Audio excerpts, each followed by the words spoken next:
Ayun, welcome to the science class mga manggagawang Pilipino. Kahit hindi naman science yung pag-uusapan natin.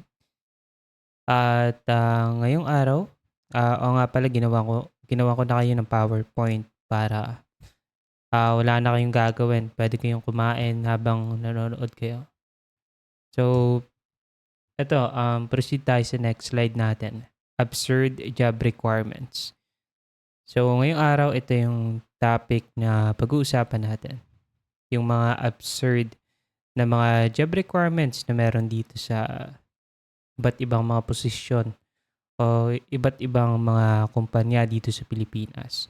So yung unang bullet point, some roles now demand unnecessary qualifications, making it harder for job seekers.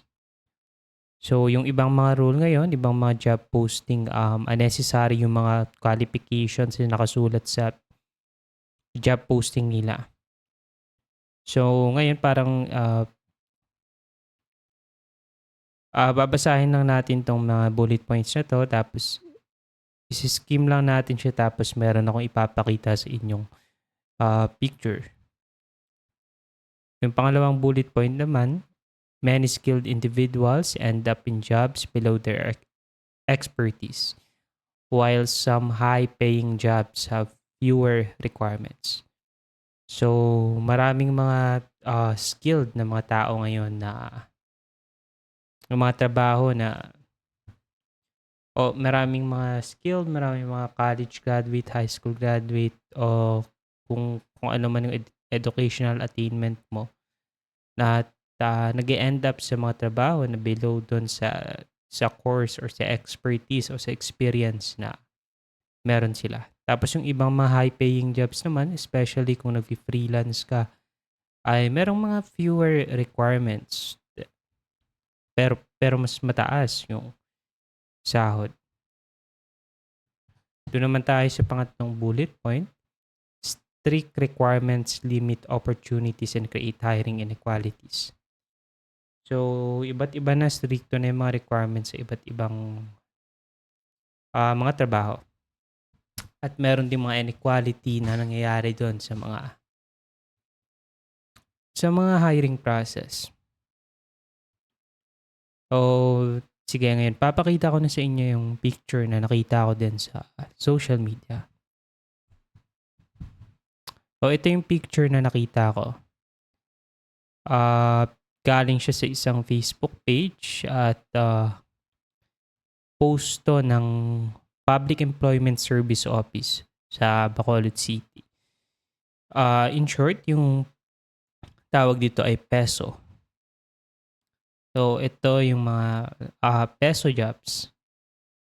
So, nothing against peso yung peso jobs, maraming mga tao silang natulungan na makakuha ng iba't ibang trabaho. So, ito specifically itong job posting na to o yung requirements ng company o ng restaurant na to ay, in my own opinion, absurd at parang hindi siya tugma o parang hindi siya makatarungan. So, unang-una, tignan natin yung first position dito, waiter. At least college level. So, at least college level yung waiter. Office staff, yung waiter pala male, yung preferred nila. Pero kahit babae naman, pwedeng magawa yung trabaho na yan. At so, baka male yung preferred nila, so nothing wrong with that. Pero yung at least college level para sa isang waiter, kahit high school graduate lang kayang-kaya gawin yung trabaho na yan. Yung pangalawa, office staff, male or female, must be a college graduate. So dito hindi na college level yung gusto nila. Gusto nila college graduate na para sa office staff nila. Pangatlo, counter crew, female, at least college level din. So gusto nila college level din yung crew dun sa counter nila. At pang-apat, ito yung pinaka ridiculous. Lahat naman to ridiculous or absurd. Pero ito yung pinaka kumuha ng attention ng iba't ibang mga tao. Ito yung cook yung dishwasher na at least college level yung kailangan nila. So, ayun lang hindi ko maintindihan at hindi maintindihan ng napakaraming mga tao dahil dishwasher yung kailangan nila pero gusto nila ng at least college level. Kahit bata nga kayang-kaya gawin yung trabaho na yan. 'Di ba yung mga bata sa bahay siguro 'pag tinuturuan sila ng magulang nila na, paano maghugas ng pinggan para magkaroon ng at least responsibility yung bata dun sa bahay nila, tuturuan ng magulang kung paano maghugas ng pinggan paunti-unti. So, kahit yung bata alam kung paano maghugas ng pinggan. At especially yung mga high school graduate o kahit hindi na nga high school graduate, kayang-kaya maghugas ng pinggan. So so walang sense yung qualification nila para maging dishwasher ka. Kailangan at least college level ka. So, ano ba yung gagawin mo? Ka-calculate mo ba kung ilan yung amount of liquid na ilalagay mo kada plato? Tapos, meron bang formulation yung dishwashing liquid nila? Meron bang chemical formulation? Tapos ikaw ba yung magpo-formulate ng dishwashing liquid nila? So, di ko alam kung magagalit o matatawa ako dito sa job posting na to. Sobrang absurd talaga na kailangan nila ng at least college level para maging dishwasher ka. So, di ko na talaga maintindihan yung guts ng ibang mga kumpanya at ng ibang mga workplace. Utang ina yun. So, gusto mo pala magkatrabaho, no? Pero hindi ka college level kaya hindi ka pwedeng maghugas ng pinggan. Kailangan college level ka para makapaghugas ka ng pinggan.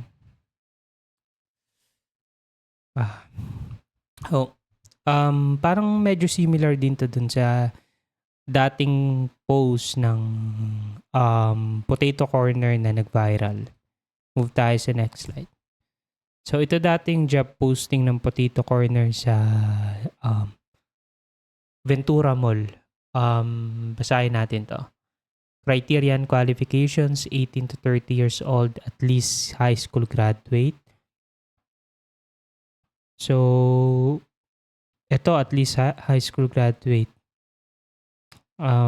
Okay din kung ayun ang preferred nila. Pero kahit hindi naman siguro high school, kaya gawin trabaho na to. Pangatlo, knowledgeable to basic mathematical computations. So, basta marunong ng calculator, para sa akin, pwede na yun. Preferably female. So, gusto babae. So,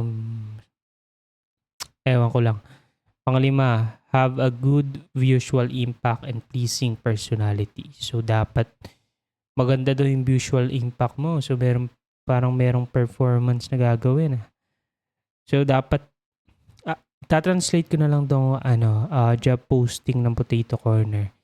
Kasi parang nahihiya pa sila sa sa wording nila dito sa job posting nila. So, have a good visual impact and pleasing personality. So, dapat daw bawal yung pangit tapos dapat mabait ka.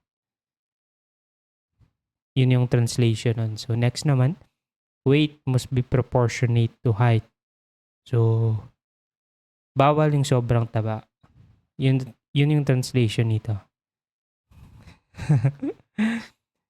Putang ina, gusto mo lang maging service crew ng Potato Corner, napa-gym ka pa, no? Ano mangyayari sa akin kung pangarap ko maging service crew ng Potato Corner? Gabi pala yung criteria and qualifications nila. So, parang hindi na matutupad yung pangarap ko na maging service crew ng Potato Corner. Next, have a clear complexion, eyesight, and good set of teeth. So, Ano natin ano yung clear complexion. Ano ata siya eh. Wait lang, Google natin.